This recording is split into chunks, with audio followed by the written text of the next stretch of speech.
Next, we're going to move on to the keys to victory for Notre Dame. We've broken down the film. We've kind of looked at the matchups as best we can. Again, there's a lot of question marks on both sides as far as there's talented corners at South Carolina, but they haven't played like these other kids have played. There's talented receivers at Notre Dame, but they haven't been asked to do for Notre Dame what Michael Mayer has been asked to do. Tyler Buchner's a talented kid. He's very unproven, obviously. And then the best part of his game that he's shown so far in college is something you may not want to use him a lot on in this game, which is the running ability. I heard you and Vince talking about that yesterday. How do you handle that? How do you handle – you can't not run him, because if he's that fragile and he's that still – if he's in a place now where the one hit could knock him out, then he shouldn't play. They shouldn't be putting him out there. But you also got to be smart and say, but this kid hasn't been tackled in 2 months, so we're not going to run him 15 times. And if he does, it's going to be on – it's wide open on the backside, get what you can get, and then go down, slide or dip out of bounds. I mean, there's just all types of different aspects that make it interesting, Ryan. But, when you look at the keys to victory, we feel good about how this game needs to go for Notre Dame. Now, how will it go? Don't know. We're not, we're not. If I was able to predict that all the time, I'd be, like I've said before, I'd be a very wealthy man, because I would be able to predict all these things. But the keys to victory is about how it should go. And we're going to start with the offense. And when you break down the keys to victory for the Notre Dame offense, Ryan, it's very simple. It's key number one is just insert, copy, paste every week, because they still haven't done it. And that's the reason it's still number one. They haven't done it. They got to get off to a fast start. And it changes why every week, but this one is very important because you're going to have a lot of players in new roles, and it's not necessarily new positions, Ryan, but new roles. All the receivers are going to be in new roles because they don't have Michael Mayer to be the dude to take the pressure off them anymore. Right. Tyler Buchner slides back into the starting job. You've got guys on defense stepping into new roles. But offensively, when you break this team down, Ryan, they got to start fast for those reasons. Those guys that kind of are stepping in new roles need to kind of get some early confidence. You need to put some doubt into South Carolina's mind. But the most important thing for me, the absolute most important thing for me in this, when we talk about starting fast, Tyler Buchner needs confidence out of the gate. Even if it means, I'm serious about this. One of the, I know a lot of people think they're just going to come out throwing it all over the yard, and they might. And we'll talk about that in point 2. But I don't even care if they come out and he throws 2 bubble screens and they hand off 8 times and go 10 yards or 10 plays and score, and he threw 2 completions on bubble screens for 5 yards and they score. That's confidence building for him, because what that does, or Ryan, even if they run out and they throw the ball, a bubble screen, it could be a slide. Like, he doesn't really do anything where he's got to make any kind of tough throw is what I'm talking about. Or if they come out and run the ball 7 times. Or run it twice and one goes for 60 and a touchdown. I don't care. It actually, I think, might even be better for Tyler if they come out and he doesn't have to make a bunch of plays early, because then he can say, hey, I don't have to be what I was against Ohio State. Because that's the thing. If Tyler Buchner didn't make a play against Ohio State, the offense was going to do nothing. And I think that pressure really got to him against Marshall. The fact that he had to be the guy or the offense could do nothing weighed on him against Marshall. You could see it, Ryan. He was pressing. He wasn't the player that we've seen. If they can come out and start fast, even whether he is the reason why, or even better, if he's not the reason why, I think that's huge for him, because it says, hey, we're rolling, we're back in a groove. It's good for the players around him, because they're like, okay, we're good. Tyler's here. We're fine. But if they can have some success early running the football as part of the fast start, Ryan, that's going to take a lot of pressure off Tyler Buchner, and it's going to get his mind out of where it was when he was a starter earlier and into the mindset that Drew Pine was in, which is, I don't have to go out there and win this game by myself. Yep. I just got to do my job. That's it. That'd be huge. Well, I think the fact that so many players are pressed into new roles on the offense – anytime you are doing something that is new or foreign to you, having some form of success is a big confidence builder, right? Like, if Notre Dame able to come out offensively and they get a nice drive going, or they create an explosive play, or whatever it might be, that's a big confidence boost, because then you're kind of have that moment. This isn't even just for Tyler Buchner. This is for, Tobias Merriweather. It's for Deion Colsey and the role that he's going to be in, the running backs, whoever.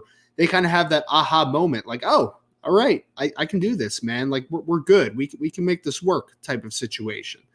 And if that happens, you know what else it does, Brian, is that there's a confidence that needs to be built on South Carolina's side of things too that we need to talk about, right? Because defensively, you have two new starting corners. You have a new defensive tackle that hasn't played a ton, on top of the fact that South Carolina's defense has not played well this year, just in general, right? So they're looking for a little confidence boost as well. And if Notre Dame comes out and they do have a fast start and they kind of punch South Carolina in the mouth a little bit, or at least keep them off balance, if I'm South Carolina's defense with a bunch of young players now trying to have to make plays, that's one of those things where you're like, oh no, who's going to step up? We don't know who because like if you South Carolina, if there was going to be a big play defensively, was probably Cam Smith that was going to make it, right? It was probably Darius Rush. It was probably Zach Pickens. Who's the playmaker on this defense right now? I mean, is it Jordan Birch? Is it the young safety that's a freshman that's a really good player? Is it the new corners that are stepping in? Is it Sherrod Green at linebacker? Like, I don't know who that guy is that's going to make a big play to flip momentum. So if Notre Dame gets the offense started, not only does it get them their confidence built for players that are assuming a new role and trying to build a different identity, it also is a little punch to the mouth of a South Carolina team that I don't think they have any defensive playmakers right now, at least guys that you know are tangibly there. They need to try to figure out their own identity and figure out who's going to make plays for them. And I don't think South Carolina knows that right now. I think that's a very important key right there, Ryan, that is the doubt that you need to put into their minds. They can't get that confidence. Oh, we're fine without Cam. We're fine without Darius. We're fine without Zach. We're good. They don't have Michael Mayer. We got nothing to worry about, which is exactly what they start thinking about if Notre Dame comes out struggling early. If Notre Dame comes out early, like, uh-oh, man, boy, we're in trouble. Because I think this team is going to react to a fast start worse than they did. I could be wrong. This is a prediction. This isn't a guarantee.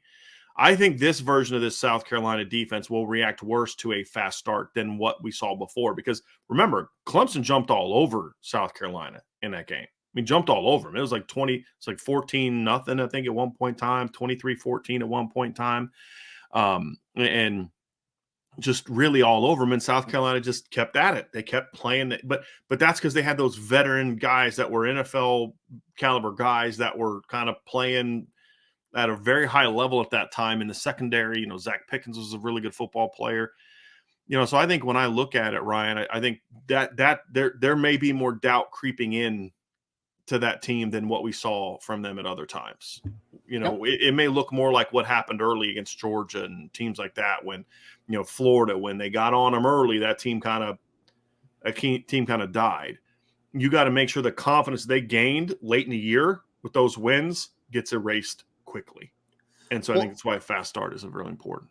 Yeah, and I think that you're talking about the South Carolina defense just hasn't been very good this year. Like I kind of said already, Brian, it's not like if this was Georgia that had a couple opt-outs defensively, you feel pretty good that the guy behind him is probably going to come in and be able to make some plays, right? Because of how they recruit and how they've developed defensively, right? Like some of those guys are going to come in and they're going to play good football.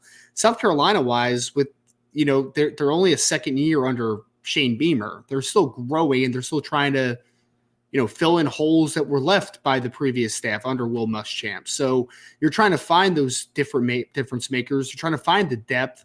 And I think that when you're on already a bad defense that's letting up like over 27 points a game this year, and then you lose your three players that are NFL level players that were the best players on your defense, that is a little bit of a shock to you, right? It's like, wow, we weren't even good with these guys. What are we going to be without them? So even though Notre Dame has questions to answer as well, I really do think that this is an opportunity for Notre Dame to get inside the mind of South Carolina early, because again, you do not know who their guys are now, right? You knew who they were a week ago, but who are their guys coming into this football game? I don't know the answer to that.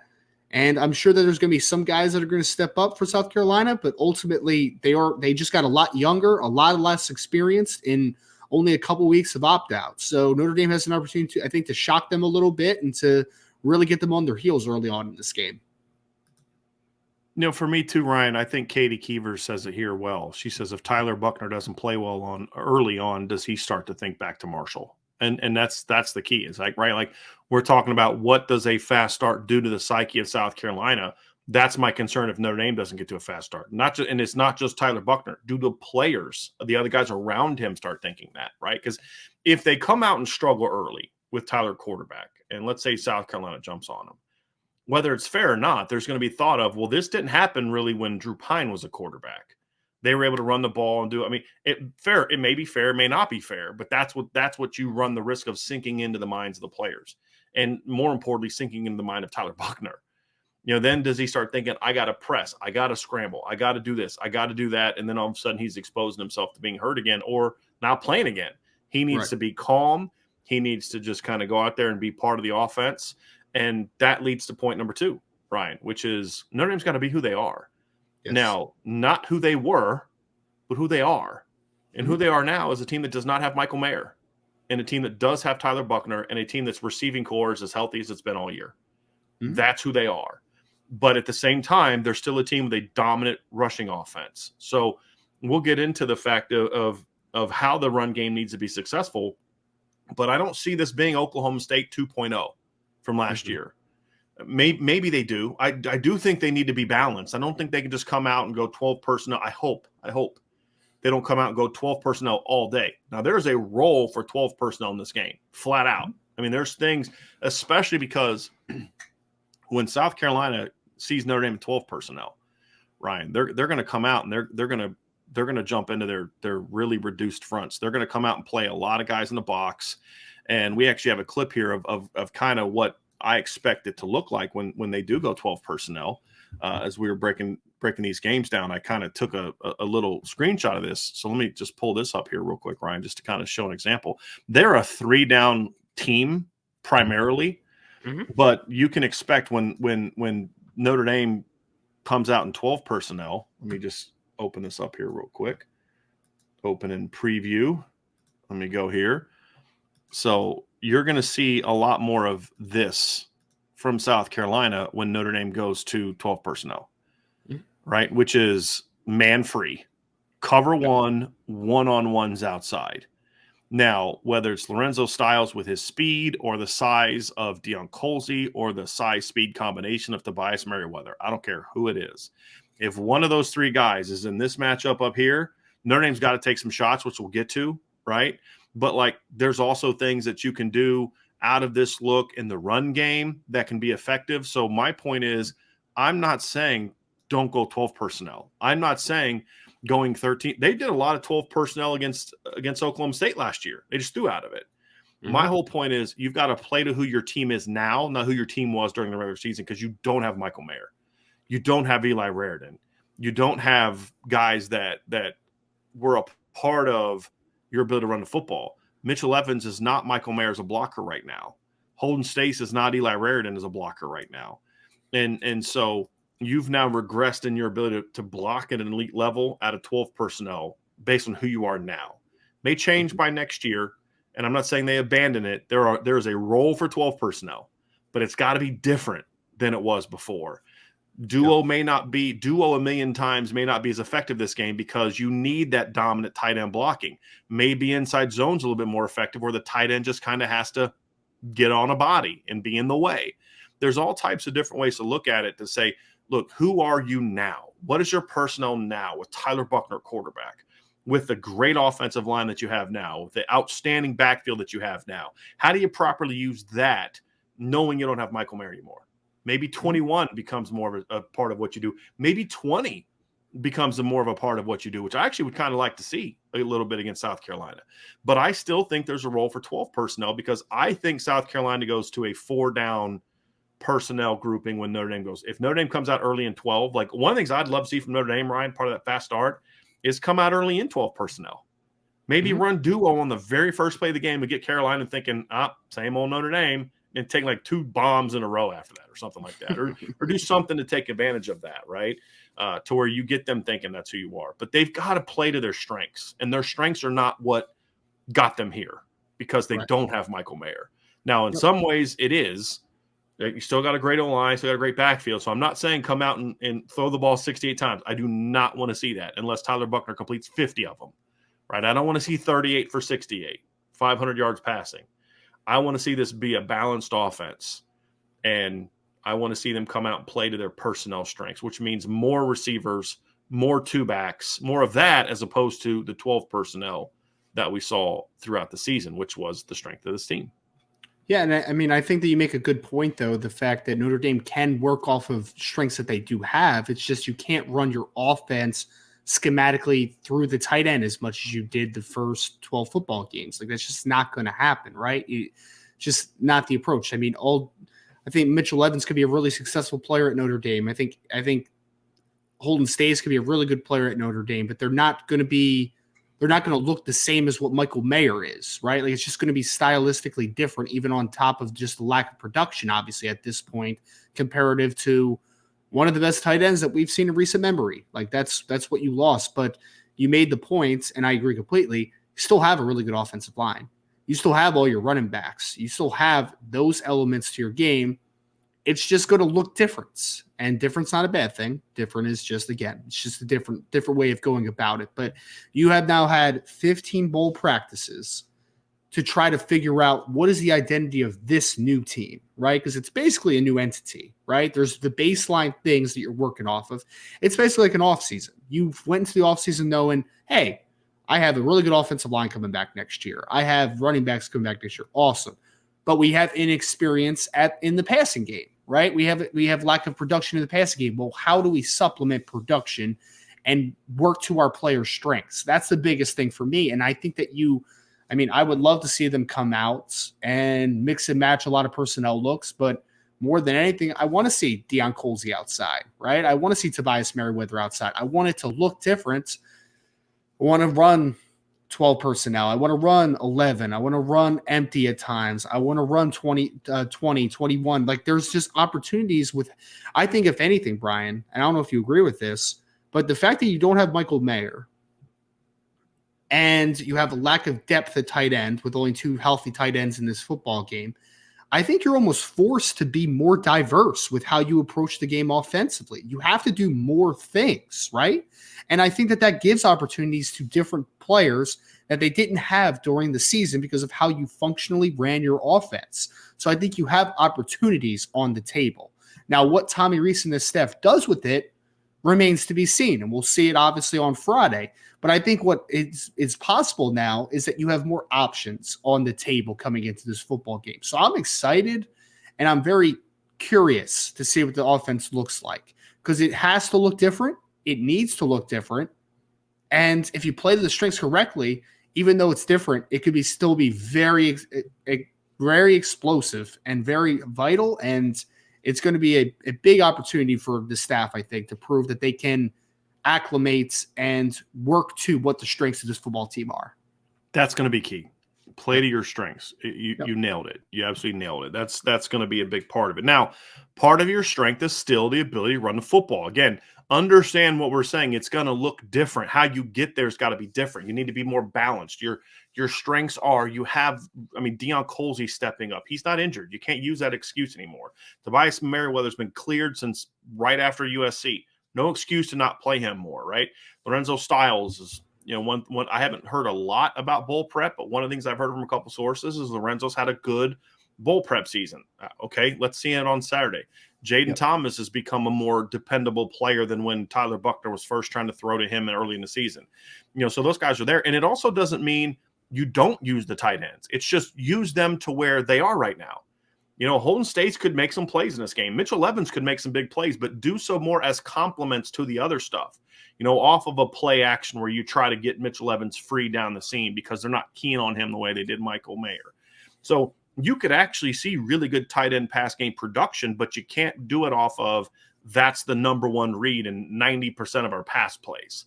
Right. That's going to be the thing. And so, but key number 3, Ryan, however, is running the football effectively by mixing up your run looks. I think Florida laid out the blueprint for being able to run the football in South Carolina. Mm-hmm. They're a team that this year running the football or their rush defense overall was not good, but there were times where they were able to stop teams from running the football, Ryan. And what they're going to do in this game is they're going to watch the film and they're going to do what every other team has done against Notre Dame. They're going to load the box. They're going to run stunts. They're going to twist. They're going to try to create They're going to try to limit Notre Dame's ability to just drive off the ball by handling the twists and the stunts. They're going to try to beat them with numbers, and their second and third level players are going to be very aggressive coming downhill. That's just what it's going to be. They're going to basically say, you're going to have to beat us with Tyler Buchner and those receivers. I'm sorry. Because, okay, maybe they were good in high school, but look, last time I saw Tyler Buchner play, he was playing bad against Marshall.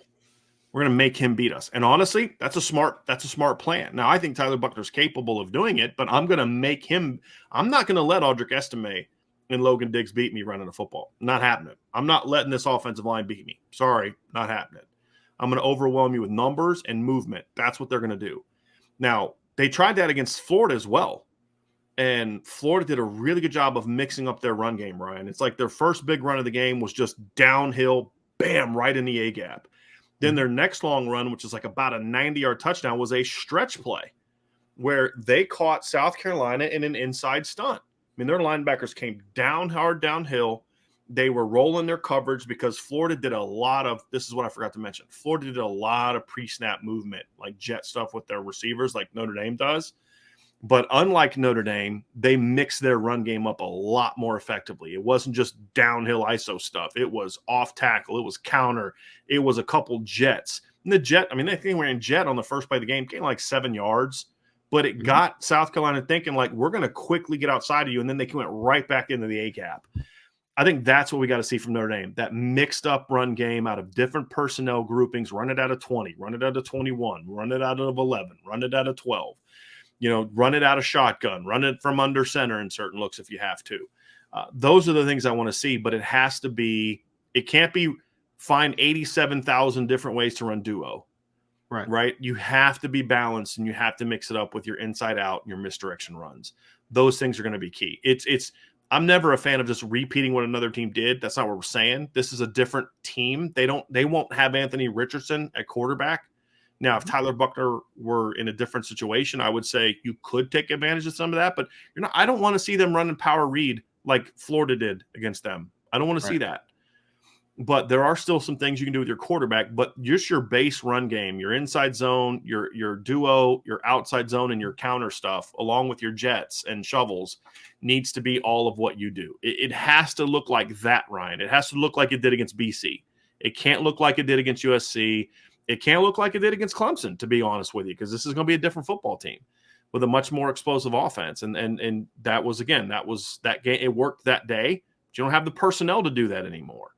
They have to mix up their run game. They have to have an inside-out balance with some misdirection and jets. That it has to be a part of what they do. Because the thing is, Ryan, and you know this, an aggressive cover one team, you just need to hit one or two where you guess right and you're out the gate. But if you're running duo all day, they're never going to guess wrong. They know what's coming. Now, you may grind it out and all that, but if you're able to mix up your runs and they think duo's coming because you're in a heavy duo personnel grouping and you run stretch, or that's the play you hand off to Chris Tyree on 21 personnel on a jet sweep, that sucker could go. And that's what Florida did. Florida caught him on some of that stuff and turned him into, like, Florida's not an explosive offense.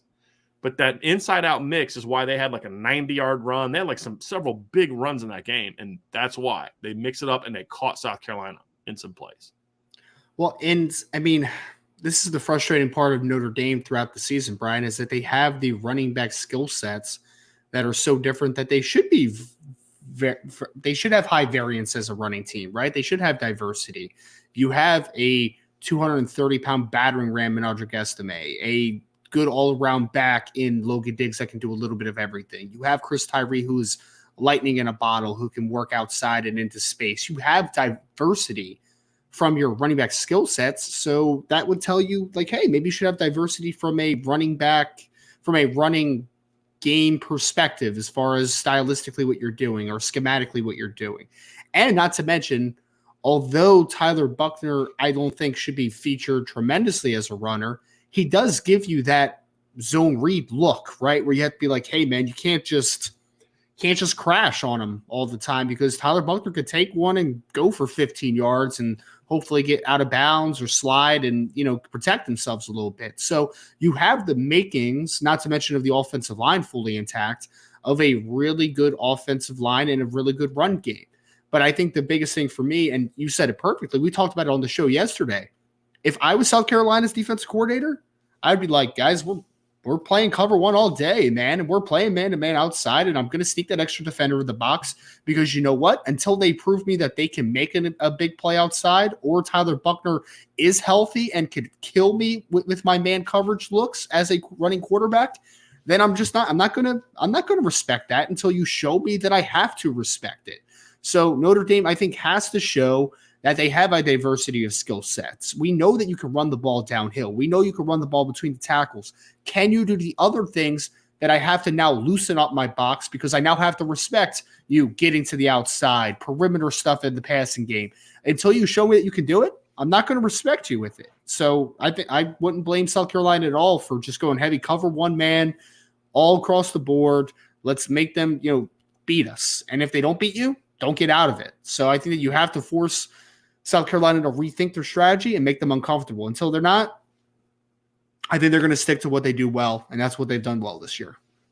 Right. Number 4, they've got to have success on the perimeter. Running the ball is part of it, but throwing the football. And there's really a couple ways that I need to see it. Number 1 is South Carolina will occasionally play off coverage. Now, the danger there is if they watch the Marshall game, they will, in fact, play off coverage and try to bait Tyler Buchner into one of those quick throws outside that cost him against Marshall. Now, that's something we could see. But there are also times where that's why I don't necessarily love the idea of just banging hitches early, because I want to see if they're actually playing off or not.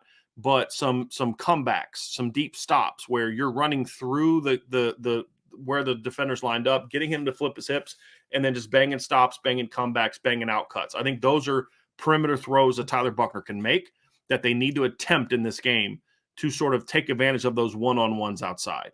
They need to take there's some things that I think they can do out of 11 personnel and 21 personnel, out of trips looks with a tight end to one side where they can run some duo stuff where they're running bubbles off RPOs, whether it be a motion to a trips or just lining out of trips. Because if you get some width in your trips, and again, I'm talking field stuff, not boundary stuff.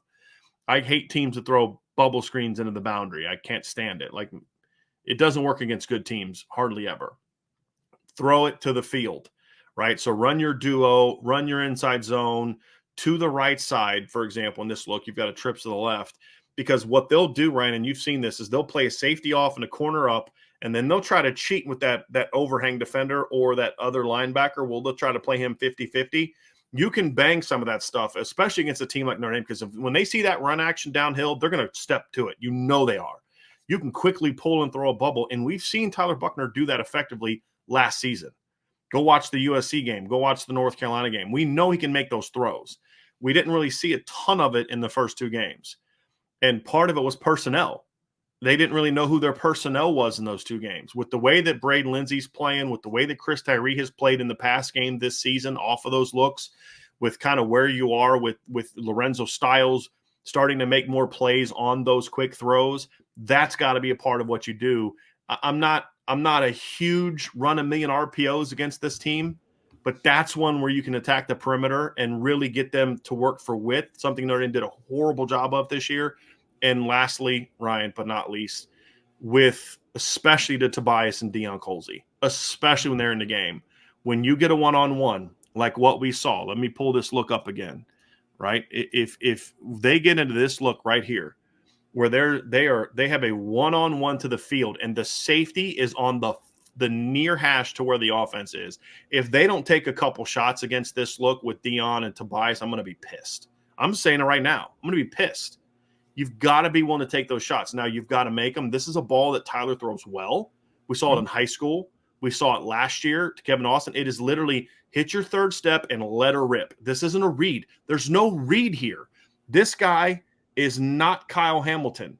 Their safeties are a part of, like, one of the things that we didn't talk about, Ryan, is part of this taking shots and creating big plays is going to come, and it's not one of the keys to the game, but it is a part of what I want to see is get isolations on their safeties. As good as their corners are, their safeties are not good in coverage, in my opinion. At least a couple of them aren't. Those are areas where Notre Dame could take advantage. But this dude right here, this safety right here, he is not getting over to a go route on this ball. No, He's not. You drop back, you hit your third step and let it rip. And either give your big guy a chance to go make a play, or if they're going to run by him, because even their good corners would get run by this year, Ryan. They would, because they're really aggressive. And so whether it's a double move, if it's versus off coverage or against this look, there's no need to be cute. Win at the line and just go and then get the ball out there. We've got to see some shots like that in this game. If you can hit a couple bubbles and you can hit a couple stops and comebacks on the outside, and you can take a couple shots and maybe hit one or two, South Carolina is not going to have any clue what to do to stop you.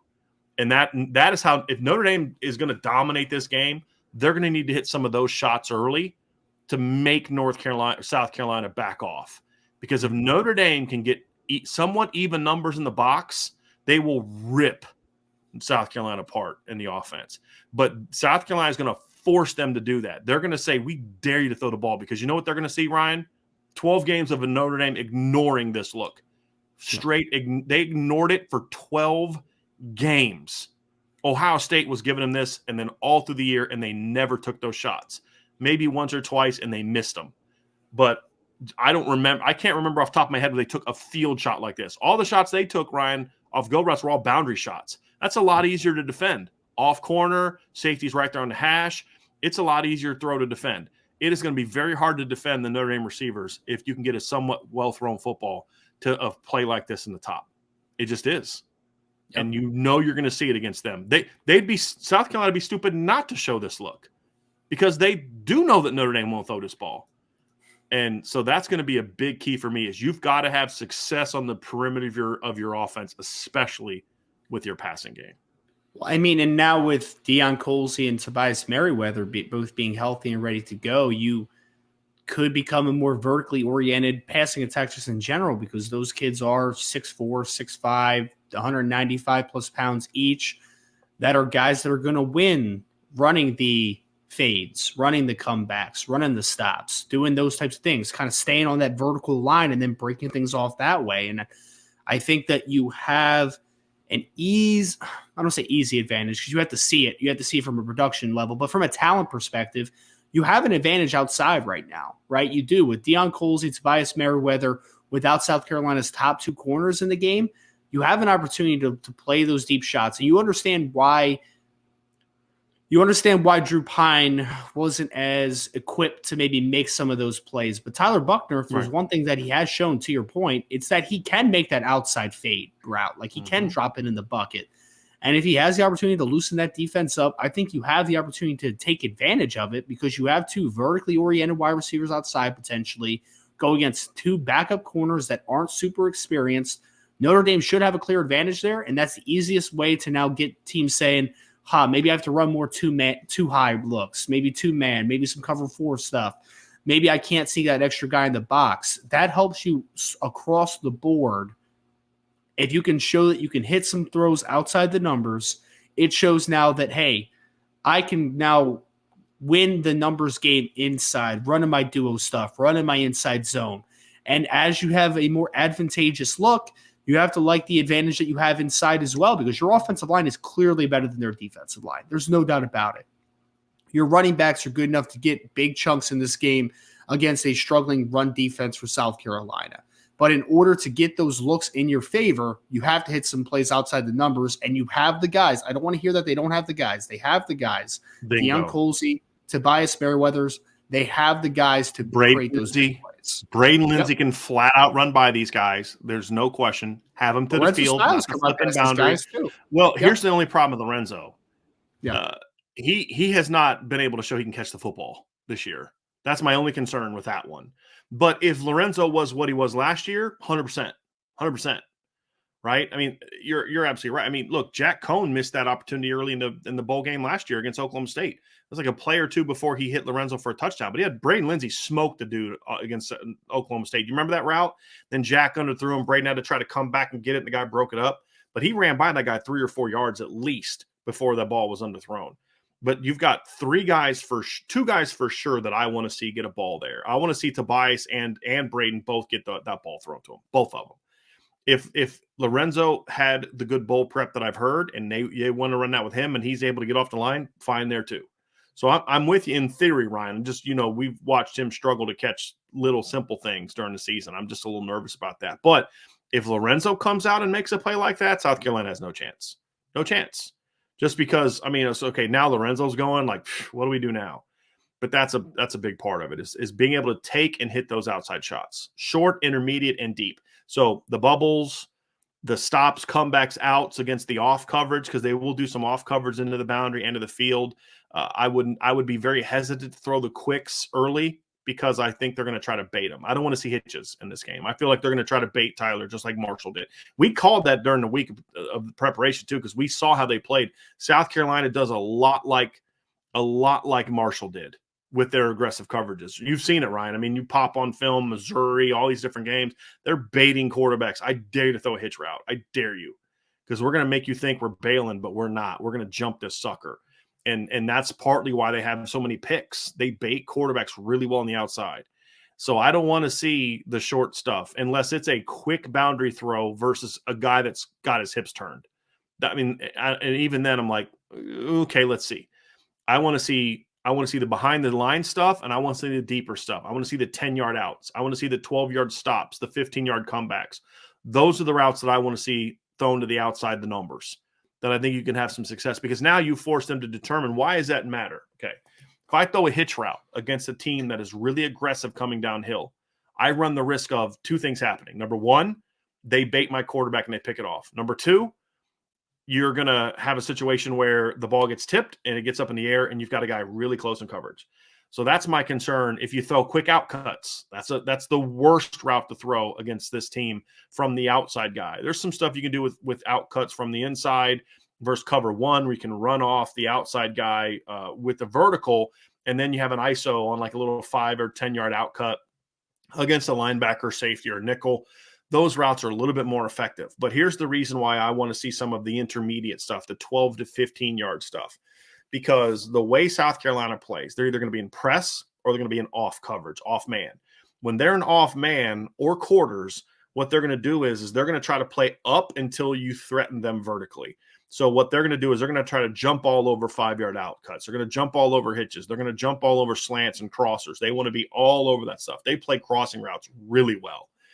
And that's, or like not crossers, but they play drags really well. So I don't know if I necessarily want to see a ton of those without some pre-snap movement, some different things. I think Ryan had mentioned this earlier to me in a conversation, and I'll mention it now while he's away, is like there are things you can do motion-wise and alignment-wise to try to use post-snap switches to get some separation, because if you just try to run crossers and drags against their base coverage, at least the way that they were in the regular season, and again, some of those guys are out, they're taught really well on how to defend those routes. They do a nice job of like staying high, and once the ball is thrown, undercutting and getting to those footballs. They play those routes really well. Had several picks on them, had a lot of almost picks on those routes.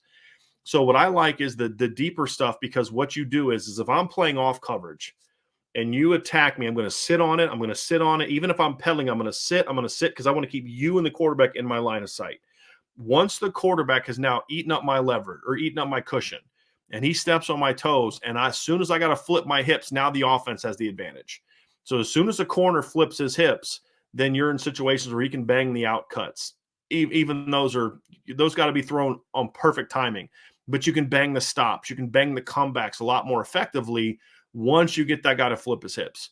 Because once he flips his hips, he's not squatting on routes anymore. Now the receiver can dictate to him what they're going to do with that football. And I think that's an important part of what I want to see from this team as you kind of look at what the pass game is going to be in this game. So that's why I kind of like the behind the line stuff, the intermediate and the deep stuff. I'm not in love with the quick game on the perimeter. Where I could see some quick game on the perimeter, Ryan, I was explaining why I don't like the short, quick stuff, why the intermediate to deep stuff and the behind the line stuff is what we want to talk about. If you want to attack the flats and with quick game, that's okay. Do it with your inside guys. Do it run off the corners and do it with those matchups. That's where you can maybe be a little bit more advantageous. Do it off of a motion to a trips, where even if you want to run off the inside and outside guy, and you just run a little slide, and it's up to your guy to outrun that guy on a motion. Those are some areas where if you want to attack the perimeter that way, those are good, and I want to see those. But Notre Dame has to be willing to say, if you're going to play us up tight in one-on-ones, we are going to make you pay with comebacks and stops and outs and go routes. We're going to make you pay. Post routes, they play pretty well, I think. Yeah. You can hit a post route on them, and I think the play action stuff needs to be important, but you have to be able to establish the ability to throw the ball outside in this game. And I'm not a believer, Ryan, and you got to throw 30 balls outside the numbers, but you have to show that we're willing to attack you with it, because that's where South Carolina has been vulnerable this year with well-designed pass attacks.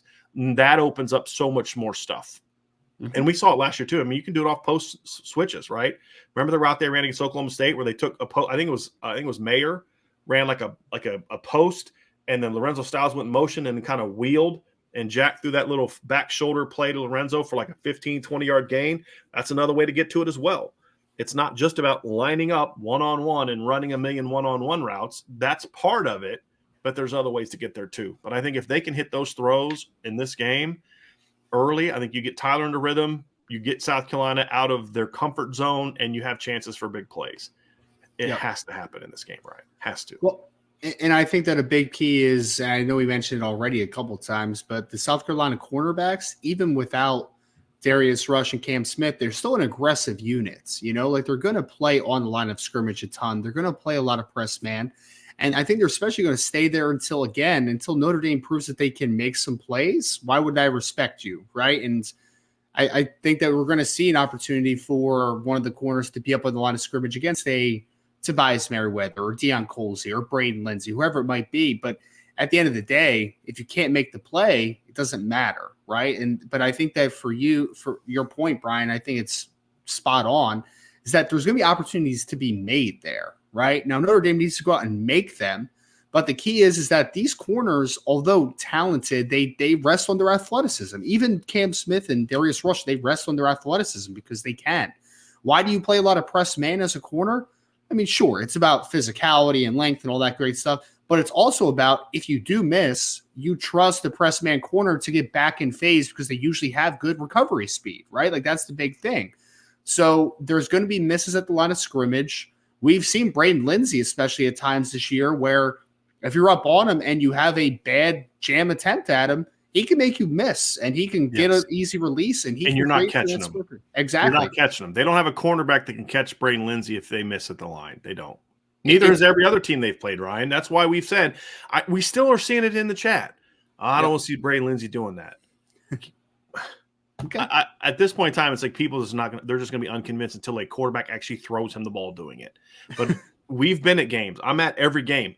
That kid runs by corners by 4 or 5 yards at least twice a game. Mm-hmm. So it's going to happen here. Hit it. Because if you hit that throw, I'm telling you, it's going to completely – South Carolina is going to be like, F. We are screwed. Right? Because they're just going to keep doing this until we stop it. Right? Mm-hmm. And then it's like, okay, one play it's the speed guy running by me. The next play it's the 6'4" guy doing it to me. The next play they're doing a post-snap switch and my safety's having to chase up the sideline. Those are the things that I want to see. It's really important. And I want to just go to point 5 because point 5 goes along with this. Sure. And then we can continue this conversation because I don't want to harp on the full specifics of point 5 because I think we're kind of getting to this big play stuff. But key number 5, Ryan, was stay on schedule. Yes. Right? Stay on schedule. It doesn't mean just running the ball all the time, but getting where you're moving the chains. Because here's the thing about South Carolina, and it goes to the point of what I think you were getting ready to get to. This is a team as good as it's been against the past this year. They rank in the 70s in yards allowed per attempt and in the yards allowed per completion because they will give up big plays. They are prone to giving up big plays in the pass game. And the reality is, Ryan, is the more you can stay ahead of the sticks, the more that you can stay on schedule, keep moving the chains, run more plays, the more opportunity there is for you to hit a big play. And I think that's going to be a big part of this game is if South Carolina can get you going 3 and out, 4 and out the way USC was able to early, then you're going to have some problems. But if you can get the chains rolling early, I'm sorry, they ranked 28th in yards per game, 27th in yards per attempt, but they ranked 77th in yards per completion. Because when you hit them, they'd get hit big. Yep. And that's going to be a key for Notre Dame, run game-wise and pass game-wise, is stay ahead of schedule, do all those other type of things, and then that's where because they'll make a mistake. They're going to make a mistake on deep. I promise you this. The more plays you run, they're going to hit a wrong gap. They're going to guess wrong on your blitzes. But if you can keep your run game mixed up, be aggressive on the perimeter, and stay on schedule, they have no chance. Because not only will you keep moving the chains and hammering them and wearing them down, because they're very thin right now numbers-wise with all the losses, but on top of that, you're going to hit some big plays. And that's how Notre Dame not only wins, but that's how Notre Dame wins big, Ryan, is if they can do those things in this game. It's much easier said than done, but that's the key to victory, in my opinion. Well, I think all of them, obviously, all the keys build off of one another. And I think that my biggest thing is that, look, I think that it is the laziest narrative out there that Notre Dame doesn't have speed, just offensively and at wide receiver. I've really pushed back on it a lot, obviously. But you know who else believes that narrative right now, Brian? A little bit is the South Carolina corners probably think that, right? Oh, we're SEC guys. These guys can't run past us. Are you crazy, man? Notre Dame kids, they run a ball all the time. They beat Clemson and even throw for 100 yards. Yeah, they don't work out. They go read books. Come on now. They can't run past us. That's the false narrative. And if Notre Dame is able to shock them and show, hey, they have some athletes, right? And then you now have to respect multiple areas of the offense. That's how the well-balanced thing comes. And then with your South Carolina, if Notre Dame has multiple things working, if they're not just, having success as an inside running team, but, they're running off tackle a little bit, they're throwing the football outside the numbers, then you're in a situation of a bad defense or underwhelming defense for South Carolina with a lot of losses. Now you're going to sit there and their hands are going to be the hips and they're going to be dumbfounded a little bit. They're going to try to figure it out, and it's not going to be a pretty day for South Carolina if Notre Dame's able to do all of that. So I think the balance comes from the simple fact that you have more talent than is what is perceived from a national perspective, right? You have speed, you have talent, you need to utilize it the best. And that comes down to play calling, that comes down to execution from the player perspective. When Tommy Rees calls up a one-on-one opportunity outside the numbers, you have to hit it. Quarterback has to hit it. You have to protect it, and you have to make the catch. If you do all those things, I promise you that if Notre Dame comes out fast and is able to show that they can be a balanced level of attack, South Carolina is not going to know what to do with it. They're not. They're going to be lost in this football game. And balance is a key thing, without a doubt. Part of the reason I'm optimistic about this game, and part of the reason my prediction is going to look like what it's going to look like tomorrow, because I've already set the score for it, Ryan, as have you, is because we have evidence of this. We have evidence of Tommy Rees going out in bowl games, including not having Brian Kelly's head coach. You can't say, well, he did that, Brian Kelly. Where his teams come out fast. They start fast. They're aggressive. They're balanced. They're multiple. We saw it against Iowa State, the first game he ever called. We saw it against Alabama. Again, the success wasn't there partly because of the lack of execution, but Notre Dame moved the ball early on Alabama. Let's not forget that. Remember that really well-designed screen to Chris Tyree. They just couldn't finish off drives. We saw him do it last year against Oklahoma State. I mean, that was a much better defense than the one they're facing now. Now, again, he doesn't have Michael Mayer. He doesn't have Kevin Austin. He doesn't have Jack Cohn. But he's got a much better line and a much deeper backfield than he had last year. But you look at the speed. You look at Lindsey. You look at Styles. You look at Merriweather. You look at Chris Tyree. There's plenty of home run weapons. They just have to create them. But we've seen Tommy Rees really be at his best in bowl games. For whatever reason, maybe it's because they have more time to prepare. I mean, there's a lot of different reasons why you could say that, but that's the track record. I mean, that's what we've seen. And if they're able to keep South Carolina, if they're able to get South Carolina off balance early, this is going to be a fun day. And I think that's what we're going to see. I do.